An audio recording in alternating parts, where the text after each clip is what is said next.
Breaking news. Welcome to today's headlines. Here is why there is a possibility that this tribe is from Israel. Here is why there is a possibility that this tribe is from Israel.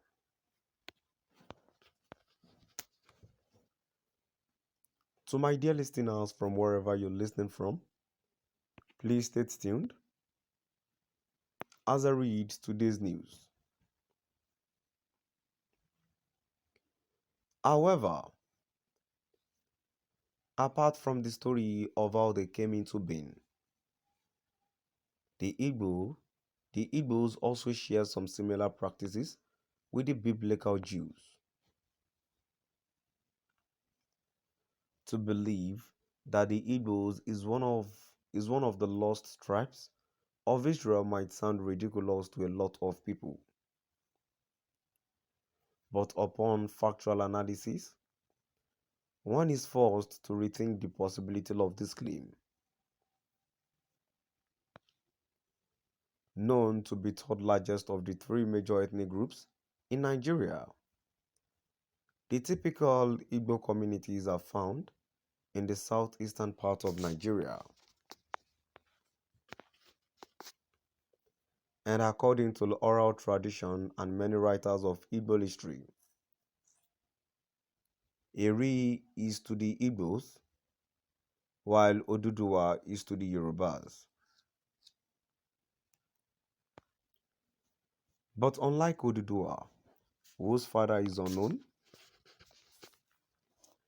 Eri was the fifth son of Gad, the seventh son of Jacob. Genesis 46 verse 15 to 18 and Numbers 26 verse 16 to 18. He was said to have migrated from Egypt with a group of companions just before the exodus of the Israelites from Egypt thousands of years ago.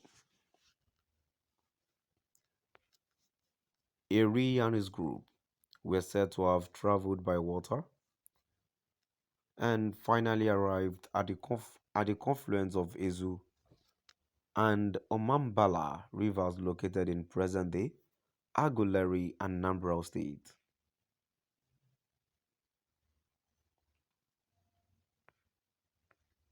We were not told how long their voyage took to get to their promised land. What we were told is that Eri and his group was divinely instructed to make the confluence of Ezu and Omambala rivers their final destination. They would move into the hinterland and make a settlement in the present-day Aguleri. It was here that Eri lived and died. Meanwhile, amongst Eri's children from Agulu, the elder son who took over from his father after his demise, it was him who appended the name of his father, Eri, to his name and founded Agulu Eri, Aguleri, by calling the settlement where his father Eri died and he, Agulu, lived, Aguleri.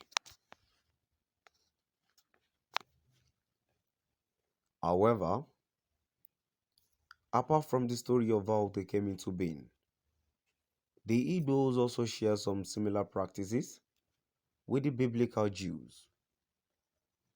And among the Igbos, these traditional practices predate the coming of the Christian missionaries. Examples of shared traditional practices between the Jews and the Igbos include circumcising male children 8 days after birth, refraining from eating unclean or tabooed food, mourning the dead for 7 days, and celebrating the new moon. Supporting this belief is Daniel Lees, a foremost researcher on Jewish identification among the Igbo from the University of Basel, Switzerland. He affirms that there has been a clear continuity of Jewish identity among the Igbo. It is not just something that happened yesterday, he said. In addition to the shared practices between the Jews and the Igbos, there is a striking evidence that forces want to see a link between the Igbos and the ancient civilization of Egypt. It is the ancient Igbo pyramid, which is also known as the Unsude pyramid.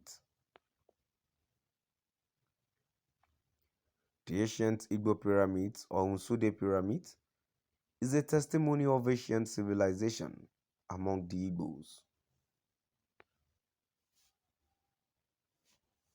Nobody knows when it was built, but archaeologists have said that the pyramids have lasted centuries and are believed to have been built at the same time the first or second wave of Egyptian pyramids were built by the Nubians.